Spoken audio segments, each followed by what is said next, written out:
The ban list waits for no man, it is ban list reveal time. It's time to duel!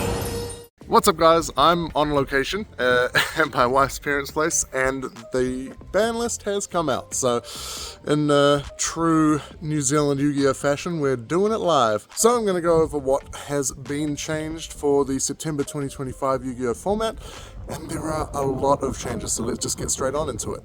So for the bans, the newly forbidden cards, we have 4. Moon of the Closed Heaven, Splash Mage, King of the Feralymphs, and number 67, Paradise Smasher. So unfortunately, I'll spoil it now, none of our predictions came true. So in April we did really well. We got, I think, half correct. This time, 0. Konami has just absolutely done Konami things and done a whole bunch of changes that we couldn't really foresee coming.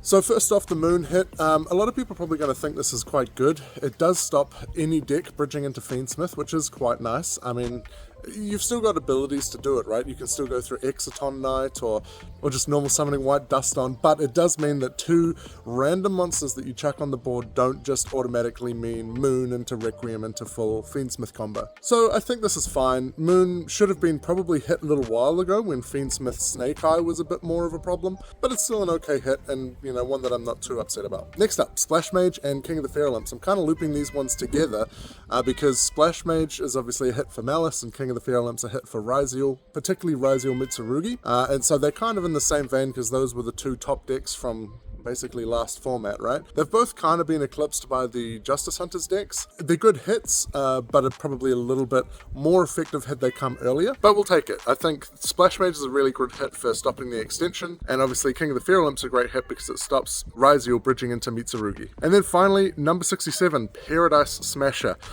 Did not see this happening this quickly. It was an honorable mention in my prediction video, and obviously Vanquisol K9 and Crystron K9 and other plus K9 decks have been doing quite well, and the ability to make rank 5s quite quickly is strong in that deck. But I did not think that they would ban Paradise Smasher so quickly after that deck's release, especially after they gave it a collector's rare print in Justice Hunters, but I am mistaken. It's a good hit, it's not a great card, it's not a particularly fair card, it's not a fun card to play against, so I am quite glad to see this gone. So all the bans so far, pretty happy with them. Let's get on to the limits. So the limits, and there are a lot. X Ryziel and Malice Dormouse. Again, more hits to Malice and Ryziel.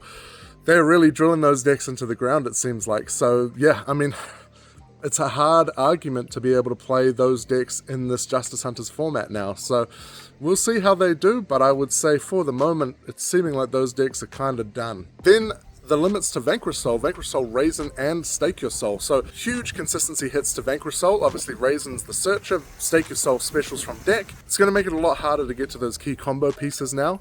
It's rough if you're playing Vanquisol K9.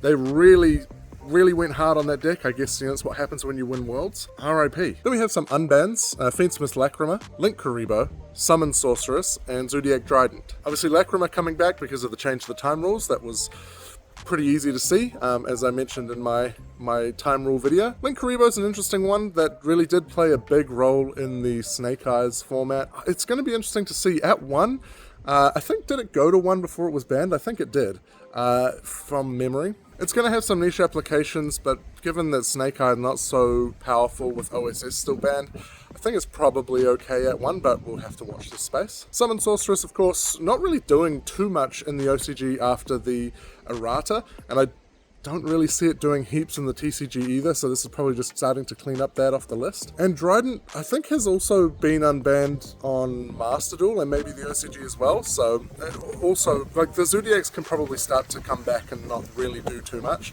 We've already had Barrage back, and that's another card that's actually on this list, a little spoiler for later. So yeah, no, I think this is fine. Then we have a couple of hits to Yummy. We have Obedient School going to 1 and Herald of the Arclight going to 1, so you cannot double herald your opponent anymore, and now Obedient Schooled is just a one-off, so it's going to become even more sacky when you sack your opponent with it. Obedient still searchable off Thrust, so it does kind of make it a bit more accessible going second, and you could argue that that's a bit better, you know, for breaking boards and stuff like that. It's a bit more fair, rather than just slapping it down, not getting ashed, and just absolutely building an unbreakable board going first. The Herald limit, it's tough, right? Like, Omni-Negates aren't great for the game. I think this at 1 is fine. 2 was pretty hard to play through, especially if you had it backed up with a Solemn Judgment or something, if you were starting game 3. Speaking of which, Solemn Judgment also limited. So a lot of decks were playing 3 Judgment in the side for going first in either game 2 or 3. So that won't be happening anymore. You can play Strike over Judgment. It's obviously another alternative. It'll be interesting to see if that's actually what people adopt, or whether people just play the 1 Judgment or just forgo it entirely. Obviously, with the change to time rules, cards that make you pay life points aren't so dangerous going into game 3, so it's still obviously pretty viable. And then finally, Crystron Inclusion going to 1. So obviously, Crystron Canine, a very strong deck and doing a lot competitively, so just a little consistency hit to that deck as well. So it's interesting to see how the Canine decks will evolve after this list, given that the 2 main variants, being Crystron and Vanquish Soul, have both been hit. There's only one semi-limit, and that is Branded Fusion coming back. Obviously this card's been semi-limited before, I'm pretty sure. And interestingly, this is kind of, if in nothing else, a buff for obviously Branded, but Draco Tail as well, for the Branded Draco Tail builds. And interestingly, there are no hits to Draco Tail, so that is the only Justice Hunters deck that gets unscathed through this list.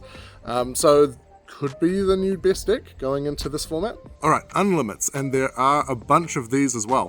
First off, the one that we kind of saw coming, Glow Up Bulb. I think Konami tweeted about this maybe back in July or early August, and it was just like a picture of Glow Up Bulb, and like, that's it, that's the tweet.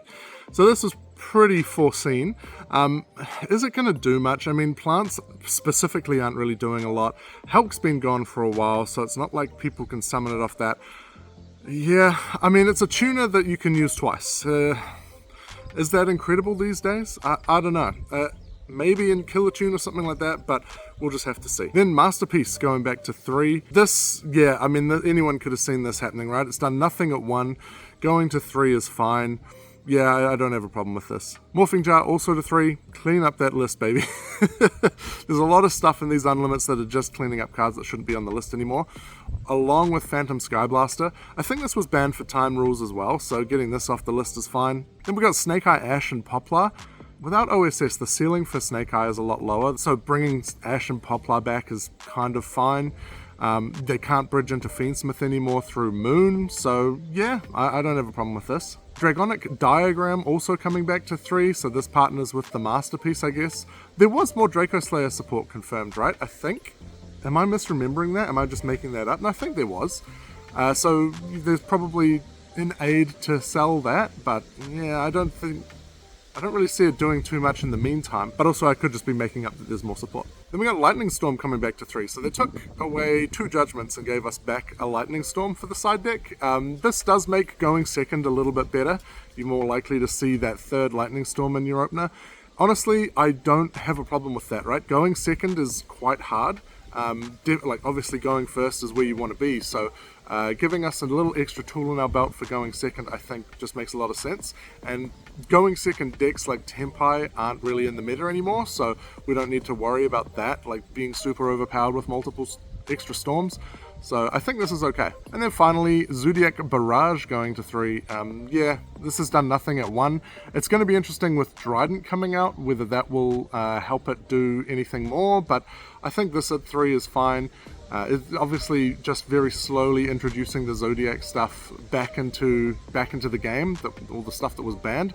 But realistically at this point, I just think it's been so power crept that they could probably put everything back to 3, and it's, you know, not really stacking up to the current meta decks. So overall, it's actually, I think, a really interesting list. I think it lowers the power level of the meta quite a lot with hits to the Canine variants, Malice and Ryziel, Yummy. Draco Tail's looking pretty good out of this. But I do wonder if this was an effort from Konami to lower the power level of those decks so that the decks coming out in Doom of Dimensions are a little bit more able to keep up with the meta, and that people will actually buy that set because of it. It's going to be interesting to see if that's actually the case and actually shakes out that way. But overall, I actually think the list is really good. They did a lot of hits that I thought it would be too early for them to do, like Paradise Smasher. I'm happy to see Splash Mage gone. Kind of happy to see King of the Feral Imps gone as well. They didn't hit Pure Mitsu, which I thought they might. I thought, obviously Prayers might get a hit, but no, that's all fine. So coming out of this list, it's looking like Pure Mitsu, Draco Tail, even Crystron Canine, all still looking very strong, and the wind's getting up, so I'm going to go inside. Let me know what you guys think about this list down in the comments, and I'll see you in the next video. A massive shout out to Riv, our first channel member. It's crazy to me that I have channel members now. If you want to be like Riv and support the channel in the most incredible way, check out that join button down below. Otherwise, just keep on doing what you're doing, and I'll see you in the next video.